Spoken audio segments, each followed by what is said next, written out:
Assalamualaikum warahmatullahi wabarakatuh. Bertemu lagi di channel ini, channel Ferry Amsari. Kali ini topiknya sebenarnya sesuatu yang malas betul saya ingin diskusikan karena nuansa eh, ngepopnya terlalu kuat gitu ya. Dan saya tidak mau menyinggung perasaan atau persona persona seseorang, eee, tapi mau diapakan ya, memang urusan pejabat publik, pejabat itu memang akan terdampak dengan omongan, kita-kita publik ini. Saya mau membahas soal, apa yang terjadi diperdebatkan berminggu-minggu soal sikap,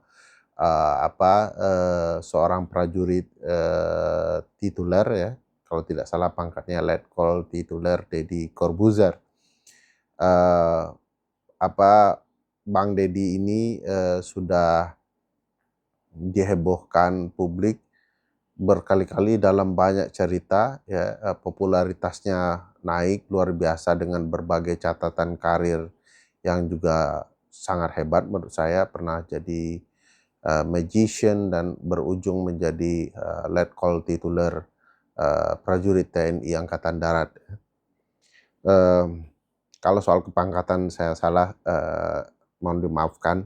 Soal letkol atau tidak letkol saya, lupa-lupa ingat ya. Tetapi bukan itu substansi yang ingin saya bicarakan. Ada beberapa hal yang menarik, pertama soal, mmm, wawancara, Letkol Deddy di YouTube-nya terhadap seorang, konten kreator perempuan yang cukup juga ternama, soal statusnya apakah perawan tidak perawan begitu ya, yang di titik tertentu bagi banyak aktivis hak asasi manusia, terutama, pejuang, feminisme, pilihan, diksi dan frasa, dan pertanyaan, dari Letkol Deddy, tentu patut dipertanyakan karena, memandang, perempuan dengan, gambaran seperti itu seolah-olah, hanya sekedar wujud perempuan soal perawan dan tidak perawan. Harkat perempuan tentu, lebih dari itu. Saya tidak bilang bahwa pergaulan bebas adalah sesuatu yang biasa saja, tidak begitu, tetapi memandang, perempuan hanya dari pilihan itu kayaknya agak, terlalu. Tetapi sekali lagi itu perdebatan. Tetapi mari kita lihat dari konteks apakah seorang prajurit patut kemudian mempertanyakan hal tersebut, gitu ya. Eee, saya lupa persis apakah kasus itu, sudah letkol atau belum secara tituler gitu ya, tetapi, seingat saya itu tidak terlalu jauh. Kedua soal, pernyataan, Bang Letkol Deddy Corbuzier soal makan bergizi gratis, yang kemudian beliau dengan sangat arogannya menurut beberapa pihak termasuk saya, itu tidak patut disampaikan oleh seorang, prajurit dengan bahasa-bahasa yang, tidak tepat. Diksinya terlalu kasar dan, bahkan di titik tertentu tidak mendidik publik soal daya kritis publik terhadap kebijakan pemerintah, gitu ya. Itu luar biasa menurut saya dan, perlu menjadi catatan. Kita akan bicara itu di ruang substansinya nanti. Ketiga adalah pernyataan soal,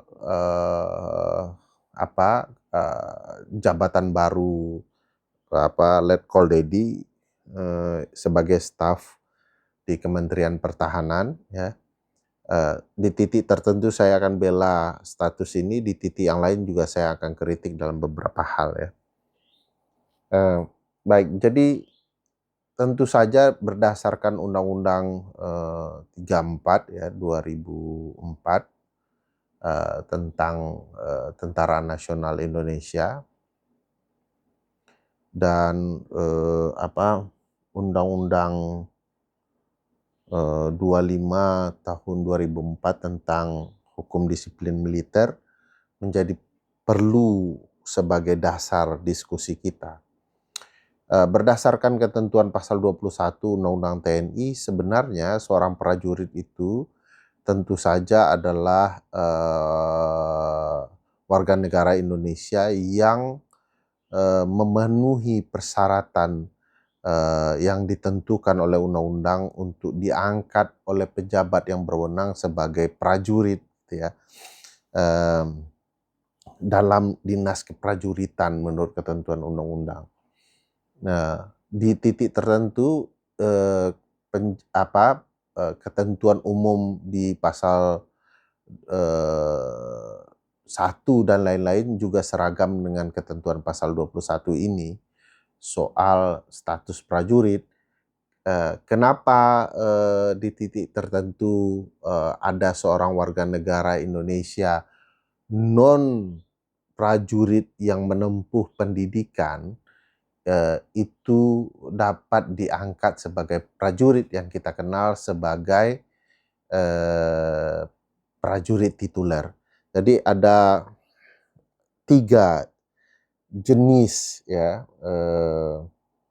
menurut ketentuan pasal 22 ayat 2 soal kepangkatan prajurit. 1, pangkat efektif ya, syaratnya terpenuhi semua yang ditentukan Undang-Undang TNI, dia melalui pendidikan, tes dan segala macam, ini pangkatannya efektif. Lalu ada pangkat lokal. Pangkat lokal ini kondisinya begini, ada seorang jenderal gitu ya, dihukum ya, mungkin hukuman disiplin militer, pangkatnya cukup tinggi, misalnya bintang 2, sementara auditor militer atau jaksa militer itu tidak ada yang jenderal bintang 2 misalnya. Maka dia diangkat sementara untuk kepentingan tugas itu, untuk menjadi orang yang pangkatnya lebih tinggi dari orang yang akan menjalani proses hukumannya atau proses peradilan militernya. Jadi dia bisa menjadi legend begitu ya dengan bintang 3. Itu pangkat lokal. Nah, ada pangkat tituler, pangkat sementara. Ini perdebatan yang menarik untuk kasus Letkol Deddy Corbuzier ya. Karena sifatnya sementara untuk tugas tertentu. Seberapa lama sifat kesementaraannya, apalagi waktu dia dilantik adalah oleh Menteri Pertahanan ketika itu, yaitu Pak Presiden saat ini, Pak Prabowo Subianto. Berapa lama surat pangkatan tituler ini diberikan kepada Letkol Deddy Corbuzier ya. Perlu dilihat juga di dalam SK-nya gitu ya.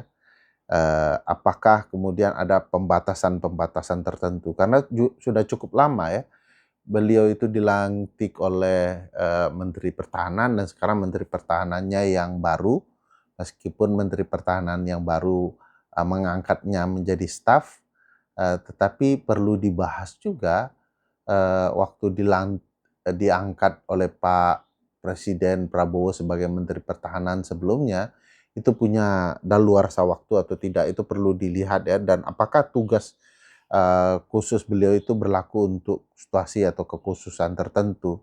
Karena kalau sekarang ternyata sudah selesai tugas yang bagaimana yang ditentukan oleh SK itu, maka semestinya pangkat titulernya berakhir begitu ya menurut saya dalam perspektif tertentu. Tapi ya bisa saja sudah diperpanjang oleh Pak Menhan yang baru, Pak Safri gitu ya. Sahabat dekatnya Pak Presiden Prabowo juga, dan sekarang jadi anak buah Presiden Prabowo. Secara publik diketahui cukup umum ya, kedekatan beliau dengan Pak Safri. Ada beberapa hal yang perlu juga dipahami, karena status Pak Deddy Corbuzier adalah prajurit, maka dia terikat dengan berbagai janji sumpah prajurit, disiplin prajurit itu berbeda sekali. apakah sebagai prajurit dia ditugaskan tertentu, sehingga ya pada titik tertentu dia harus melapor kepada atasannya. Atasannya pasti banyak karena pangkatnya masih letkol begitu ya, di Angkatan Darat, atau berdasarkan kedinasan yang atau jabatan yang dikaitkan dengan pemberian pangkat tituler itu. Nah, cuman siapapun prajurit berdasarkan pasal 39 Undang-Undang TNI terikat dengan disiplin prajurit, sehingga prajurit dilarang dalam berbagai hal, misalnya ya dia sebagai anggota partai politik dilarang. Tentu saja Bang Deddy semua tahu bukan anggota partai politik. Kedua, dilarang melakukan kegiatan politik praktis gitu ya. Politik praktis itu mungkin mengkampanyekan calon presiden gitu ya, mengkampanyekan calon gubernur, langsung tidak langsung. Letkol Dedi harus paham kampanye itu adalah penyampaian visi misi ya, dan program ya, serta citra diri ya. Nah, citra diri ini kalau kemudian dari ucapan, tindakan, kebijakan yang dikeluarkan oleh Letkol Dedi mempertinggi citra diri politik seorang pasangan calon tertentu, itu sudah kampanye, itu sudah politik praktis. Seorang prajurit dilarang, Pak.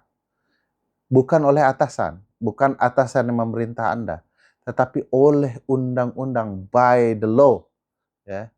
Jadi menarik itu, Pak Letkol Dedi, perlu Pak Letkol pahami ya, karena ini kan cara smart people untuk memahami apa itu hukum. Jadi smart people pun tidak boleh tidak paham ini, apalagi tentara yang pintar ya. Jadi dilarang tuh politik praktis Letkol Dedi. Ketiga, juga dilarang seorang prajurit ya untuk melakukan kegiatan bisnis. Nah, konon kabarnya bisnis Letkol Dedi cukup banyak ya. Bisnis media close the door itu apa saja, bahkan kalau diketahui menerima bisnis-bisnis yang berkaitan dengan kampanye politik itu juga 2 kali kesalahannya gitu ya. Nah, perlu dipahami oleh publik bahwa seorang prajurit tidak diperkenankan berbisnis gitu ya. Jadi eh, jangan sampai orang tidak tahu bahwa tentara tidak boleh berbisnis, apalagi mengelola media besar, apalagi media politik yang kemudian mendapatkan keuntungan, gitu ya. Jadi jangan sampai.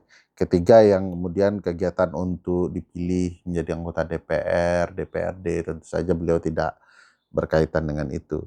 Nah, ini problematika yang perlu dipahami, yang punya dampak dan konsekuensi tersendiri terhadap Letkol Dedi ya. Nah, itu sebabnya ada korelasi penting attitude seorang prajurit terhadap publik di mana saja dia berada. Meskipun jabatannya adalah pangkatan tituler ya, dia tentu saja punya kedisiplinan tersendiri yang diatur di Undang-Undang 25 tadi, yang tidak boleh kemudian diabaikan oleh seorang prajurit. Jadi perlu dilihat ya, apakah pertanyaan di dalam kasus dengan konten kreator yang terkenal soal perawan atau tidak perawannya itu perlu menjadi catatan tersendiri bahwa itu melanggar syarat menjadi prajurit gitu ya. Bang Deddy Corbuzier bisa diberhentikan karena melanggar nilai moral yang kemudian oleh masyarakat tidak patut dilakukan oleh seorang prajurit. Jadi tidak boleh tuh prajurit kemudian suka-suka saja berbicara sehingga kemudian keluarlah ucapan-ucapan baik terhadap konten kreator, terhadap anak sekolahan yang juga mengkritik makan bergizi gratis dengan bahasa nampol. Bahkan mohon maaf Bang Deddy Letkol, eh, Abang juga tidak diperkenankan dalam konteks moral, etik seorang prajurit buka-buka baju kemana-mana terus ngomong begitu kasar gitu ya. Karena di titik tertentu moralitas bangsa kita sangat betul-betul menjunjung nilai-nilai ketimuran gitu ya. Jadi pilihan diksi juga harus dipilih karena Anda seorang prajurit, bukan seorang Deddy Corbuzier biasa, bukan seorang Deddy Corbuzier yang magician yang sedang menjadi pebisnis konten kreator yang kemudian pilihan-pilihan diksinya dapat serampangan. Anda adalah seorang prajurit. Itu jadi perhatian ya bagi kita bersama. Belum lagi kalau ternyata sampai sekarang masih berbisnis, sehingga ketika mau menjabat di TNI maupun staf Kementerian Pertahanan tidak menerima gaji atau penghasilan, dan itu menurut saya juga salah gitu ya. Karena Anda tidak boleh berbisnis, maka sebenarnya Anda harusnya menerima gaji, dan gaji itu adalah hak Anda gitu ya. Apakah hak bisa diabaikan? Ya boleh, karena konsep hak itu bisa oleh yang punya hak bisa diabaikan atau tidak. Tapi kalau kemudian kita lihat dalam konteks pendekatan ilmu anti korupsi, sebenarnya keuntungan Bang Letkol Dedi tidak hanya di soal menerima gaji atau tidak.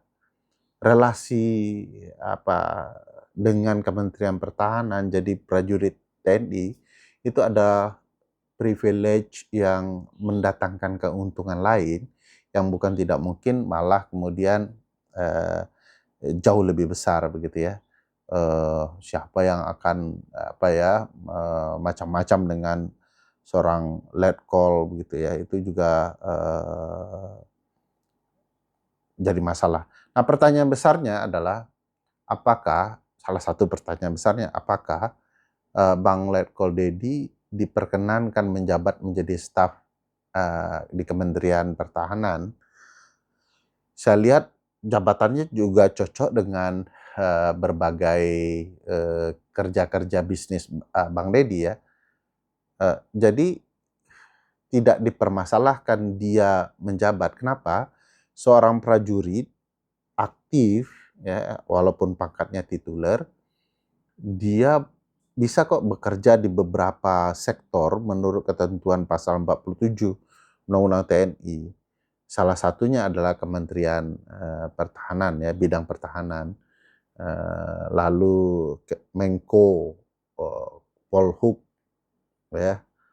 Lalu SAR, BNN, Sandi Negara, Sekretaris Militer Presiden, Mahkamah Agung, cukup banyak itu. Nah, cuman dari itu tidak boleh yang lain. Pada titik ini, status Letkol Deddy Corbuzier itu sebagai staf Menteri Pertahanan diperkenankan menurut Undang-Undang TNI. Ini jauh berbeda dengan Bang Mayor Teddy ya, yang sebagai TNI aktif, dia malah menjadi Seskap gitu ya, yang menurut saya tidak bisa karena pasal 47 ayat 2 melarang di luar jabatan itu dipegang oleh prajurit aktif, tidak mengundurkan diri dan segala macamnya. Jadi Bang Deddy boleh. Problematikanya apakah ada hak setelah menjabat? Ada gaji, ada pendapatan, ada tunjangan pemeriksaan kesehatan, tunjangan keluarga, banyak sekali hak-hak yang ini. Sementara ya prajurit-prajurit lain kan belum tentu dapat banyak hak yang sama dengan Bang Letkol Dedi. Nah, menurut saya, Bang Letkol Dedi, karena Anda sudah digaji, terima atau tidak terima, maka dengan sendirinya Anda dilarang menerima keuntungan bisnis. Nah, kalau dalam beberapa catatan teman-teman di open source Google ya, pendapatan dalam bisnis konten kreator Bang Dedi itu bisa miliaran, puluhan miliaran bahkan, yang kemudian itu adalah bisnis. Jadi di titik tertentu Bang Dedi sudah melanggar banyak etika dan syarat menjadi prajurit. Padahal sebagaimana diketahui, seorang prajurit itu terikat dengan disiplin prajurit ya, bahkan tidak sekadar disiplin biasa. Disiplin prajurit itu bahkan kalau dilihat di ruang sipil, bisa saja bukan pidana di ruang sipil, tetapi itu bisa menjadi pidana dalam kedisiplinan militer. Jadi ada tindak pidana yang berkaitan dengan disiplin loh, Bang Dedi. Nah, perlu dipahami bahwa ada 2 jenis pelanggaran hukum disiplin di militer menurut pasal 8 Undang-Undang Nomor 25 Tahun 2014 tentang hukum disiplin militer, yaitu melanggar perintah atasan ya, itu semua yang melanggar bisa kena hukum disiplin. Kedua, melanggar tipiring ya, melanggar itu bisa terdampak. Nah, bagaimana dengan konsep pidana militer? Semua pidana sipil itu bisa terimbas kepada seorang militer yang melakukan. Tapi pidana militer belum tentu adalah pidana di ruang sipil ya. Di dalam konteks ilmu hukum Belanda ya, tindak pidana militer itu ada yang disebut murni dan campuran. Murni atau dalam bahasa Belandanya zuiver militair delict ya, itu betul-betul murni orang militer tuh pidana tuh, hanya di militer pidana. Kemarin di sidang Mahkamah Konstitusi saya sebutkan ya, sesuatu bahkan di nilai sosial, nilai adat, nilai agama, bukanlah sesuatu yang melanggar ya, atau pidana, di militer bisa pidana gitu ya. Misalnya kalau seorang militer mau menceraikan istrinya, secara agama dia cukup menyampaikan talak tiganya, maka dia resmi secara agama sudah menceraikan istrinya. Tapi dalam konsep kemiliteran dia tidak bisa begitu ya. Dia harus melaporkan kepada pimpinannya, kepada komandannya gitu ya, bahwa dia hendak menceraikan istrinya. Kalau tidak dia bisa melanggar kedisiplinan, bahkan di titik tertentu kalau melawan itu bisa menjadi pidana begitu ya, pidana militer begitu. Jadi 2 hal yang berbeda, saya sampaikan tuh harus dipahami betul. Jadi kalau dia di ruang sipil adalah pidana, ya pasti kena juga militer. Kalau di ruang militer disebut pidana, belum tentu tuh di ruang sipil. Bisa Bang Letkol harus betul-betul hati-hati tuh, apakah itu pidana militer murni atau pidana militer campuran yang bersentuhan, punya anasir dengan pidana sipil. Jadi menurut saya begitu dia tidak santun, ucapannya tidak benar, itu kena di nilai moral keprajuritan sebagai syarat di titik tertentu, baik di peraturan Panglima TNI maupun peraturan Kementerian Pertahanan, itu bisa menjadi pelanggaran moral etika seorang militer yang bisa terdampak sebagai bentuk pelanggaran etik ya, berupa pelanggaran ringan atau berat dia juga bisa langsung berdampak administratif, ya pangkatnya diturunkan, dia diberhentikan dan segala macam ya. Dia juga bisa menjadi pelanggaran tindak pidana baik ringan maupun kemudian berat gitu ya. Jadi mohon juga Letkol Dedi mulai hari ini berhati-hati. Saya merasa perlu menyampaikan ini karena sebagai pemilik media konten kreator YouTube besar yang angkanya sudah 24 jutaan ya, itu lebih kalau tidak salah, itu juga harusnya berhati-hati menjaga lisan apalagi Anda prajurit. Nah, saya akan lebih setuju kalau Anda tidak menerima keuntungan bisnis di konten kreator Anda dan menerima gaji militernya, dibandingkan menolak gaji militernya tetapi mendapat keuntungan privilege sebagai seorang prajurit.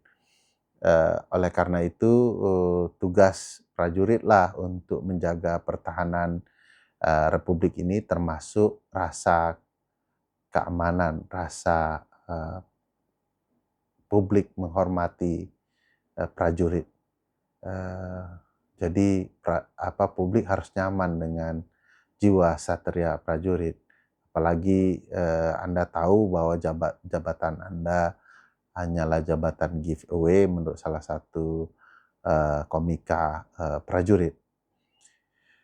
Terima kasih, mudah-mudahan tidak hanya sekedar didengarkan publik, tetapi juga kepada prajurit yang pada prinsipnya adalah prajurit yang diatur di dalam Undang-Undang Dasar 1945 pasal 30 yang betul-betul menjaga nilai marwah tugas konstitusional seorang prajurit. Assalamualaikum warahmatullahi wabarakatuh.